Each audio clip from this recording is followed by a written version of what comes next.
Didier Porte, bonjour. Bonjour. Merci de vous prêter au jeu de l'interview pour Dans la tête du spectateur. Nous sommes le jeudi 20 juin 2013, donc vous présentez cette semaine votre tout nouveau spectacle pour la première fois face à un public, je crois. Comment se fait-il d'abord que ça se passe en agglomération grenobloise? Vous êtes tous les mêmes. Non, mais on n'a pas l'habitude, nous, de... Faut ancrer sur le régional, hein, faut pas déconner. Parce que j'aime bien aller chez les ploucs. D'accord, Non, donc pas du tout, les Grenoblois parce que- apprécieront. Ah, je sais pas. Il se trouve que j'ai été programmé par Sarah Papé il y a quelques mois, au mois de mars, je crois, dans Ouais. une salle un peu plus grande. Mhm. Et que voilà, j'ai trouvé ça, elle est très sympa, j'ai trouvé toute l'équipe super sympa et tout. Donc, comme en discutant, elle m'a dit qu'il y avait une salle plus petite, voilà, éventuellement un peu disponible au moment où j'avais besoin de tester mon spectacle. On a fait affaire et je m'en félicite parce que l'accueil est vraiment délicieux. D'accord, très bien. Donc, est-ce qu'on peut parler donc d'une première mouture pour ce spectacle? Ça vous permet Oui, aussi non, de... le spectacle n'est pas abouti, comme vous avez pu vous en rendre compte hier. Il y a même des textes que j'ai pas eu le temps d'apprendre. Il faudra que je les sache pour Avignon, c'est-à-dire dans 15 jours. Je pense que ça sera fait. Mais là, il y a quelques textes que je lis sur scène. L'ordre, par exemple, le spectacle que vous avez vu hier soir, Mhm. va être complètement chamboulé ce soir. C'est-à-dire ce soir, ça ne sera pas du tout le même ordre des sketchs. On va couper dans la bande son. Il y aura déjà, et ça tous les soirs, ça va être tous les jours, ça va être ça pendant les 4 jours, les 3 jours qui me restent. Euh, ça va charcuter dru à l'intérieur du spectacle. Donc c'est vraiment une première mouture. Ouais. D'accord, très bien. Et alors il paraîtrait que vous êtes donc passé à droite, hein, si en juger, si on s'arrête juste à l'affiche et puis un petit peu aux propos que vous tenez sur scène. Oui, monsieur, moi je pense à mon avenir, j'insulte pas l'avenir. Vous avez d'ailleurs un coach qui intervient régulièrement en voix off. Oui. C'est qui déjà ce personnage? C'est Michel Laguéry, c'est un type de droite, un coach qui aide les gens à devenir de droite, quoi, hein. Donc il a un certain nombre de méthodes, il m'oblige à porter effectivement une photo dédicacée de Nadine Morano sur moi et de l'embrasser régulièrement. C'est une discipline à adopter, hein. C'est difficile pour moi, mais ça m'aide beaucoup. Cette intervention d'ailleurs de la voix off, ça m'a fait penser au spectacle précédent, donc Didier Porte fait rire les masses, où, enfin, moi je l'avais vu hein, il y a déjà bientôt 2 ans hein, à Avignon. J'avais vu qu'il y avait pas mal effectivement d'interventions audio, de Je viens voix de off. la radio, on se refait pas, hein. Ouais, d'accord, donc On c'est... aime bien mettre des sons, effectivement. Là, il y en a plutôt moins dans celui-là que dans les précédents, mais vous aurez noté que pour l'accueil du public, j'ai fait un petit florilège de chansons de droite. J'espère que vous avez apprécié. Ça ne pouvait pas écouter du Michel Sardou tous les jours, hein. Oui, oui, ça c'est vrai que avant, avant que le Johnny, spectacle commence, ouais. idées longues et cheveux courts, cheveux longs et idées courtes plutôt. Enfin voilà, hein, je vais au bout de l'exercice. D'accord, donc il y a déjà effectivement, vous faites bien de le souligner, une mise dans l'ambiance avant le début du spectacle, ouais, pendant l'accueil du public. Je vais le dire parce qu'ils vont me demander le droit d'auteur, ces cons-là. Faut pas. Je ne vais pas Non, payer les droits bah, d'auteur à Michel alors, Sardou. d'accord, mais ça sera coupé au montage Non, tout non, ça. c'est pas grave, je peux le laisser. J'imagine que c'est votre idée, justement ce recours aux voix off, parce que du coup je Ah me bah, suis c'est que mes idées, hein. voilà, du coup je me suis dit bon bah Marion Cibla, metteur en scène, bon. Non, Marion Simon m'aide sur les sketchs. L'air de rien, par exemple, le sketch que je fais, qui n'était pas très abouti encore hier, mais que je fais avec le mec de la télé-réalité, Ouais. le mec de Pôle emploi et de la Mhm. télé-réalité, elle m'a beaucoup aidé. J'aurais été incapable de jouer ce sketch si elle n'avait pas été là. Donc pour ça, elle est. Alors bon, le reste, effectivement, c'est mes idées. C'est moi qui mène mon truc. J'ai toujours fait mes spectacles tout seul jusqu'à présent. Mhm. Mais à partir du moment où je mets des sketchs et que j'essaye de les jouer un peu, là j'ai besoin d'être aidé quand même.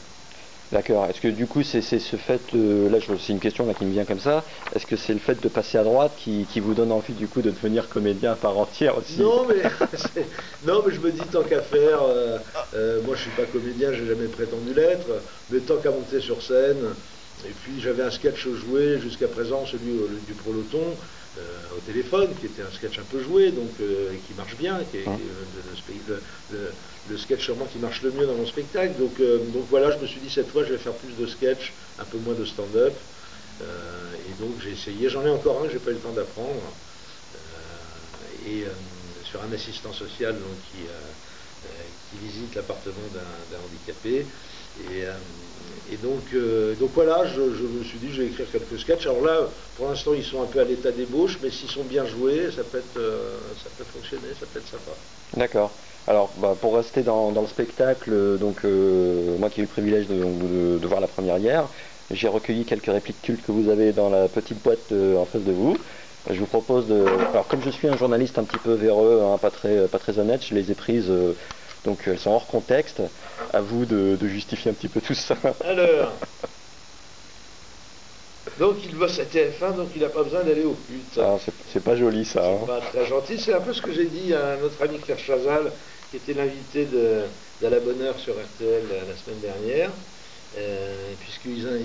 j'ai félicité pour les choix rédactionnels de sa chaîne, puisque 7 à 8 programmait une exclusivité mondiale, le grand magazine d'information 7 à 8 de TF1, programmait l'interview en exclusivité de Zaya. Alors, comme j'avais en face de moi Claire Chazal, je lui ai dit c'est bien maintenant, parce qu'effectivement, il n'y a plus besoin d'aller au pute, il suffit de regarder TF1, qui me semble l'a modérément satisfait.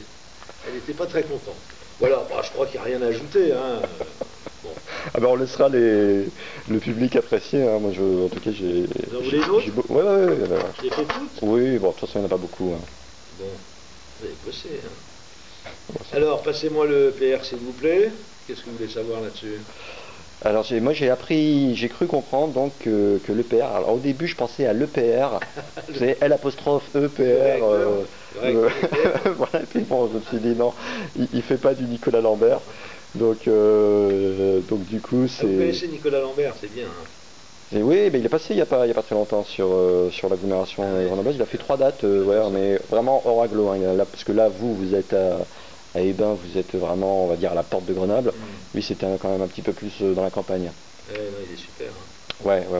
Mais bon, on n'est pas là pour parler de Nicolas Lambert, hein, Didier Porte, et puis de toute façon... Alors, passez-moi le PR, s'il vous plaît, donc. Qu'est-ce que je peux dire là-dessus? Qu'est-ce que vous voulez que je dise? C'est un nouveau sketch, ça, donc... Ouais.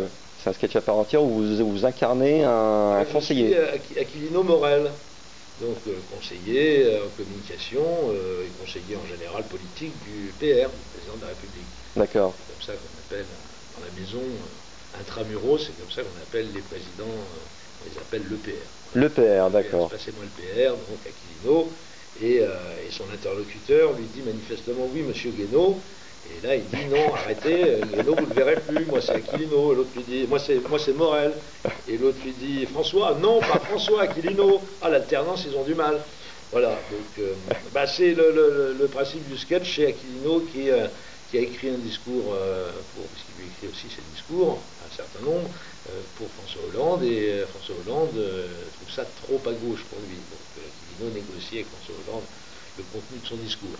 Voilà. D'accord, ok, ça c'est l'info bonus. Allez, encore une autre? Ouais. Alors, Dieu de clémence, sauvez la France. Au nom du... J'ai eu vachement de mal à la trouver, j'ai été obligé de la faire chanter par des amis, un chanteur de Marion Cibla, et parce que à part les chœurs du Saint-Nicolas du Chardonnay, j'ai trouvé nulle part cette chanson pétainiste extraordinaire, Sauver la France, au nom du Sacré-Cœur. C'est ça pour ceux qui ont été au Manif pour tous, ça a dû remuer quelque chose de profond, donc voilà, ça me semblait bien aller avec l'ambiance qu'on a connue au cours de cette année avec les manifs pour tous. Voilà. D'accord, c'est-à-dire moi les premiers chants, parce que donc il y en a plus, il y a plusieurs interludes, j'allais dire chrétiens pendant le spectacle. J'en coupe la moitié par exemple à partir de ce soir. Ah bon. S'il y en a trop, non mais je vais couper la moitié, mais je vais garder le principe, c'est-à-dire il y aura les deux, il y en aura 2 qui sont tirés de la chanson originelle, etc. Et une troisième que j'ai réécrit moi-même, où il est conseillé au Seigneur de sévir contre les petits PD, les juifs et les arabes. Voilà. Mais je garde la chanson, mais j'en mets moins, s'il y en avait trop. D'accord. Moi je ne savais pas au début, là, les toutes premières que j'ai entendues, je ne savais pas si c'était des originaux ou si vous avez fait chanter ça par... Je l'ai fait chanter, mais le texte original. D'accord, le texte original. Puis ensuite, il y a une petite variante à la fin qui est assez marrante. Oui, une petite variante, oui, qui est dans l'esprit. D'accord, très bien. Est-ce que vous voulez en tirer une autre? Allez, soyons fous. On va pas faire faire bosser pour rien. Quand même. Alors, le progrès social, le proloton, Daniel Bougnou.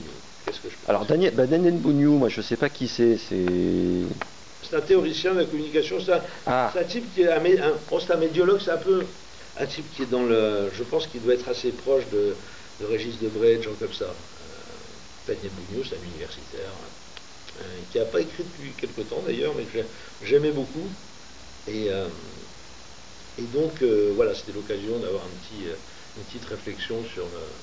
J'aimais beaucoup le point de vue de Bougnou de dire que le rire n'est pas du tout, contrairement à ce que dit notre camarade hollandiste Jean-Michel Ribes, que autour du rire de résistance, etc.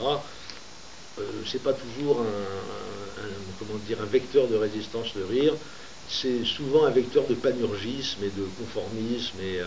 Et finalement, c'est vrai qu'il y a un peu la même psychologie de masse, on va dire, collective, dans une salle qui rit à des conneries, ou qui rit même à n'importe quoi, qui rit ensemble avec des gens qui s'enthousiasment pour un match de foot. Je veux dire, ça participe, ça ne met pas en œuvre toujours les sentiments les plus élevés. Quand on est tous ensemble, on sait aussi qu'on est capable de rire des pires saloperies.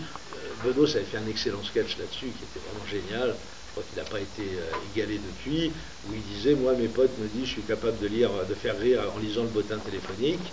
On va essayer. Il prenait le bottin téléphonique à A, et il y avait tous les noms arabes. Et il lisait les noms arabes les uns après les autres, les gens se marraient. Parce il les piégeait un peu, hein. Ouais. Et les gens se marraient, et à la fin il refermait le bottin, il disait je suis pas certain que le rire que j'ai déclenché à cette occasion était de grande qualité. Le public se trouvait pris au piège, et voilà, donc c'était génial, quoi. C'est un peu l'esprit du sketch. Hein. D'accord. Eh bien justement, ça tombe bien que vous parliez de Guy Bedos, pardon. Alors, on va attendre pour Nicolas Bedos. Moi, le sketch final là, sur lequel je vous ai d'ailleurs trouvé le plus à l'aise, parce que ça, je vois que vous campez ça depuis pas mal de temps quand même. J'ai pensé ça m'a fait penser à la revue de presse de Guy Bedos qui pratiquait. C'est une grosse influence pour vous? Sur quoi le stand-up que j'ai fait à la fin, là, le dernier sketch du spectacle d'hier. Oui, c'est du stand-up. Quand je parle de l'actualité, je commente l'actualité. Ouais. Donc c'est Guy Bedos pour vous, c'est une grosse influence? Oui, bien sûr. Moi, c'est effectivement Bedos. Bon, voilà, je sais pas en tant qu'auteur. Effectivement, peut-être qu'il y en a il y en a que j'ai préféré. Les proches étaient quasiment indétrônables de ce point de vue, du point de vue de l'écriture pure. Mais je me sens plus proche de Bedos politiquement, par exemple. D'accord. Je voulais dire ce qui vous a donné envie justement de passer le cap de l'écriture et pour aller sur une scène.